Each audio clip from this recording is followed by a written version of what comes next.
Yo, dudes, the Empire's pretty chill. Maybe you could, join it or something.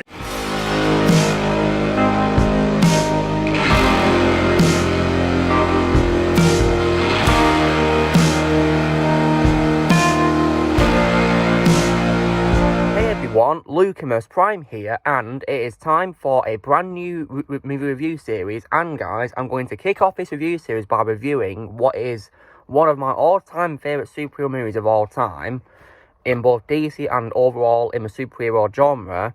And this movie I'm going to be reviewing, guys, as judged by the title and my action figure and shirt I'm wearing, is for none other than 1989's Batman, which is directed by Tim Burton and written by Sam Hamm.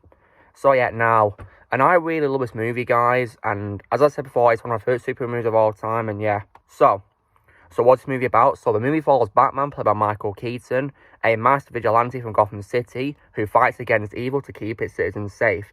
He must battle Jack Napier, played by Jack Nicholson, who turns into the Joker and threatens to take over Gotham City. So, this movie, guys, was released, and it received positive reviews from critics at the time, and Tim Burton's direction, the production design, the music by Danny Elfman was praised, alongside performances by Jack Nicholson and Michael Keaton. And it became the fifth highest grossing movie in history at the time of its release. And yeah, and I definitely love this movie, guys, and now it's time for me to talk about it. So yeah, I'm going to first of all talk about the cast, guys. So obviously I'm going to talk about the title character of Batman, and he was of course played by Michael Keaton in this movie, so yeah. And I gotta say, guys, that Michael Keaton did an absolutely phenomenal job playing Batman in this movie. And he just, amazing job, wow. He really pulled it off. And also, guys, at first, his casting announcement had a bit of a negative reception because many people thought that he wouldn't fit the role of Batman due to the fact that he'd been typecast as a comedian in terms of, comedy movies and whatever. And many doubted he'd be able to play a serious role like Batman. But he proved more wrong because, boy, did he nail it in this movie. Because he played Batman so well, very seriously, and what I love about his performance is that he gave very peculiar facial expressions which fitted the gloomy attitude for Batman. And it was very good. And what I do also love as well is, I love how, I think, if I remember correctly, he's the first actor for Batman in the movies to use a different voice for the Batman and Bruce Wayne personas. So, as Batman, he of course used the dark, brooding voice that, we should listen to as Batman, and yeah. And of course, as Bruce Wayne, he used a normal voice, which you could expect from a civilian who is of course a rich person like Bruce Wayne. So yeah, and in addition, guys, I also as well love the addition of a villain who is of course the Joker, who has a name in this movie, guys, which is Jack Napier, and he's played by Jack Nicholson. And yeah, now, while I consider Michael Keaton as my second favourite Batman of all time in movies after Ben Affleck, and probably my favourite Batman who can has a standalone movie, I regard Jack Nicholson as probably my third favourite movie portrayal of the Joker, alongside Heath Ledger, may rest in peace, and Joaquin Phoenix. So yeah, because boy was he phenomenal in this, oh wow. At first he did a great job playing Jack Napier, a criminal who does become Joker, but when he becomes a Joker, oh wow. He provided so many, entertaining parts, guys. He just really nailed the role. He was just an excellent choice for a role. And apparently, guys, Jack Nicholson actually accepted the role, providing that he'd get the top billing in the cast. Because, as a fun fact, guys, Jack Nicholson is billed first in the cast, not Michael Keaton, who plays Batman. It's kind of like how in the first two movies by Richard Donner, how Christopher Reeve, who plays Superman, wasn't billed first. It was like Marlon Brando and Gene Hackman, basically. So yeah, they were both billed first in the first two movies before him. So yeah, so it's like this in a way, really, and he also wanted to play a role, providing he get a portion of the film's earnings, including the associated merchandise and his own shooting schedule. So yeah, it was definitely strict conditions, and yeah, but it was definitely a great casting, and yeah. I of course as well wish Jack all the best because he's of course retired from acting, so I hope he's doing well, guys, and yeah. Now, as well as Batman and Joker, guys, I also as well love the addition of his supporting cast. So one that I do definitely love is the addition of the late Michael Gough, may rest in peace, who is a frequent collaborator with Tim Burton alongside other actors in this movie like Michael Keaton, for example, as Alfred Pennyworth, who is Bruce Wayne's butler. And I consider him to be my favourite Alfred of all time in the movies and like in live action in general.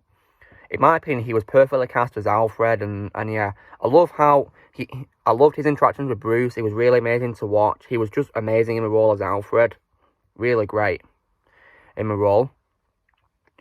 I also as well like the addition as well of Kim Basinger as Vicky Vale. She was also a very good addition to the cast, guys. I really enjoyed her scenes, especially interacting with Bruce as well. She was definitely a great character to include, and I also as well love the addition as well of characters who are part of the Gotham City Police Department. For example, of course, you have Commissioner Gordon, who is played by Pat Hingle. May he rest in peace. He was very good in the role, guys. I mean, sure, there are some actors in live action who I think are better than him. Like, for example, I of course do play people like Gary Oldman from the Dark Knight trilogy, and also Ben McKenzie from the Gotham TV show, and I also do play Jeffrey Wright from The Batman from 2022 as well. And yeah, and also J.K. Simmons from the DC Extended Universe. But yeah, Pat Hingle, however, is definitely a good choice for a role, and yeah. And he and Michael Gough hold the distinction of being the only actors to appear in all 4 of the Burton Schumacher era of Batman movies, so yeah. And I also have the addition as well, Billy D. Williams as Harvey Dent, guys. He also played Harvey Dent really well. And in my opinion, guys, he is the only Harvey Dent of this Batman franchise, so yeah. I like to pretend the pitiful version from this movie's second sequel does not exist, so yeah. Because I like to pretend there's only 2 movies of this franchise, not 4, so yeah. And I also have the addition as well of a character called Lieutenant Max Eckhart, played by William Hootkins. He was also a good addition. I believe he was inspired by Harvey Bullock as well, because he wore a similar costume and he smoked a cigar. So yeah. And yeah, I also have the addition as well of Robert Rule as Alexander Knox, who is a reporter for the news in Gotham City, working alongside Vicky, and he was definitely a good addition to a cast, a nice supporting role. And what's cool is he of course had a cameo appearance reprising his role as Alexander in the opening episode of the Arrowverse Crisis Infinite Earths crossover series. Even though I did hate about crossover, guys, I now retired from the Arrowverse because of it, I thought it was nice to have a cameo appearance by him as, like, you know, reference to this franchise, so yeah. And I also as well did love the story as well, guys. The story was absolutely incredible, really amazing, and I love how this was the first of, like, you know, the dark comic book movies. Although I do consider this movie's sequel to be darker than this, I liked that this one was pretty dark, and I thought it was really good. Because Batman, in my opinion, guys, is not a character for children. I mean, just because he does have, you know, kids things like, say, the Batman animated series, which followed, which was inspired by this movie, especially, of course, for Joker, yeah.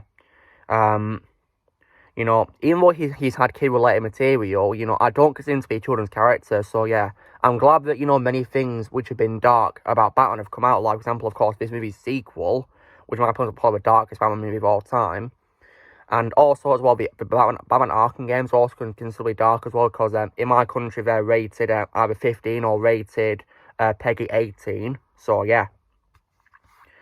And also as well, guys, another thing I do also love as well, besides, you know, the story, is I also as well really adore the music, which is composed by the legendary Danny Elfman, one of my favourite composers of all time, and a frequent collaborator of Tim Burton. And I think this probably, guys, my second favourite score he's composed after his music for the first 2 Spider-Man movies by Sam Raimi. Because this music, in my opinion, guys, is so iconic to listen to, especially the opening theme and many other piece of music, and like, it's so iconic by Danny Elfman, and it would later become used in other Batman-related franchises, such as the Lego Batman games, which I've played when I was a kid, and also Lego Dimensions, which Batman also appears in. And I believe it also inspired the music for the Batman animated series, yeah, which is really cool. Like, the music is an absolute masterpiece, so timeless, guys, and it holds up really well. And yeah, absolutely incredible. And of course, 3 years later, the animated series would follow, so yeah. And that's one of the best TV shows of all time, in my opinion, guys. And it was absolutely brilliant. And what's even cool is when it comes to creative consultants, guys, they actually got one of the creative Batman to have a role in making me, which is Bob Kane, which is really awesome. And that's really cool. And he actually approved Gotham City's design, and also Batman's Batsuit, and Jack Nicholson as the Joker, and the script by Sam Hamm, who wrote it. Now, speaking of Gotham, guys, I really love Gotham City, this movie, guys. Like, it was very well designed, and the world building was absolutely excellent. Really amazing. Like, oh, wow. And in addition, guys, as well as, of course, music by Danny Elfman, I also love how this movie also included music which is by the singer Prince, may he rest in peace. Like, the music was absolutely great to listen to by him, and it was really fun to listen to, absolutely. And in addition to that, I think it fitted really well with scenes as well, guys. It was really cool. And it even featured, of course, in the Joker's iconic parade scene as well, which is pretty cool. And also what's cool is, if you guys have seen the Lego Batman movie, the Joker makes a reference to this movie by mentioning the Parade with Prince music, so yeah. It was definitely great music in my opinion, guys, like, oh wow. And also as well, guys, the fight scenes are brilliant as well. They're very well choreographed, and the practical effects also hold up really well. Like, in my opinion, guys, out of the effects of this movie, they've probably aged the best for a 1989 movie. It's absolutely brilliant practical effects. Like, oh, wow.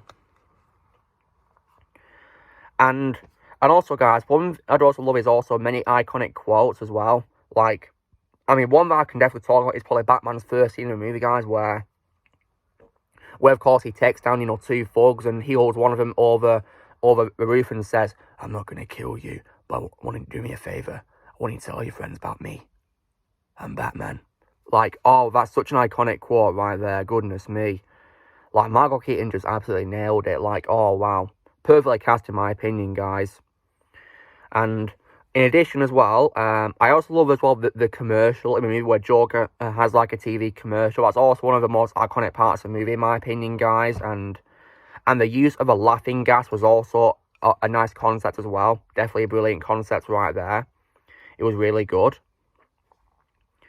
And I also like how this movie also gave focus on to other characters who fight for justice alongside Batman, like, of course, the GCPD, as I've just talked about, and also the two reporters as well, which is pretty cool. Especially because they take part in the festival scene, of course. And also, another highlight, in my opinion, guys, is also definitely the climax at the Gotham Cathedral. Like, wow. That was definitely very suspenseful, guys. Really brilliant. And rewatching it last night made me love that fight scene even more. Like, that commentation was just excellent. Really brilliant. And the music by Danny Elfman was also amazing to listen to in that scene. Really brilliant. And definitely a really fun scene to watch, guys. Probably one of the most iconic parts of the movie, in my opinion. Really great. And yeah, I definitely love that. Like, oh, wow. And the way Joker gets defeated is also definitely a pretty iconic moment as well, where he falls, and when he dies with a smile on his face. Yeah, that's definitely a good way to go out if you're a Joker, definitely. And now, I think when it comes to, like, bad qualities, guys, so, there's probably, like, maybe one or two reasons why this is my second favourite Batman movie of all time, not my all-time favourite, so, I think probably my main bad quality with this movie is probably, that Alfred letting Vicky into a Batcave is definitely out of character for him, because he wants to help Bruce keep it a secret, so, yeah. That was definitely, like, one issue I had, even though, of course, it was part of the movie's plot, so, yeah. So, like, in my opinion, Alfred shouldn't have let her in. But, yeah. And also, as well, there is, of course, the fact that the movie does focus on more on the Joker than Batman, which is evident due to Joker being billed first in the cast over Michael Keaton. So, yeah.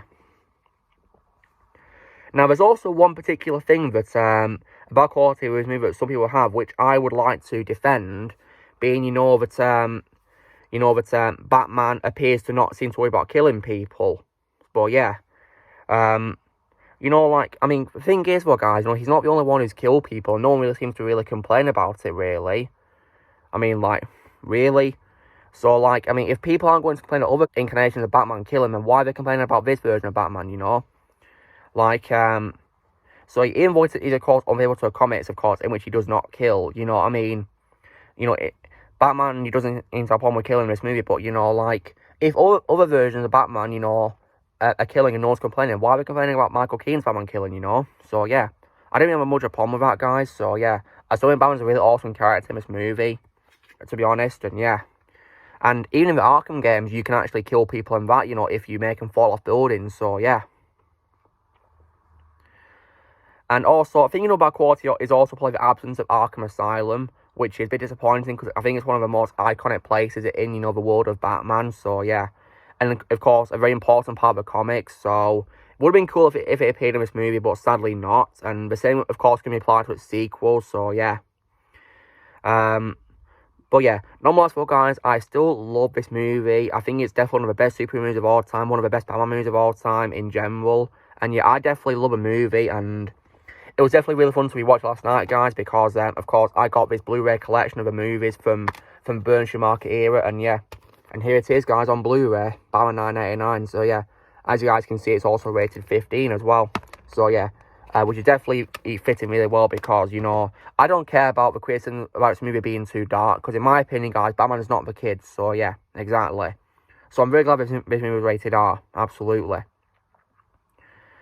And so yeah, and I definitely love the movie, guys. It was really fun to rewatch, and yeah, and this collection I have does have all 4 movies. I would have probably bought the first 2, but you know, the only way I could get, you know, the first 2 was by getting this collection. So yeah, I unfortunately do all the 2 movies which I don't like. So yeah.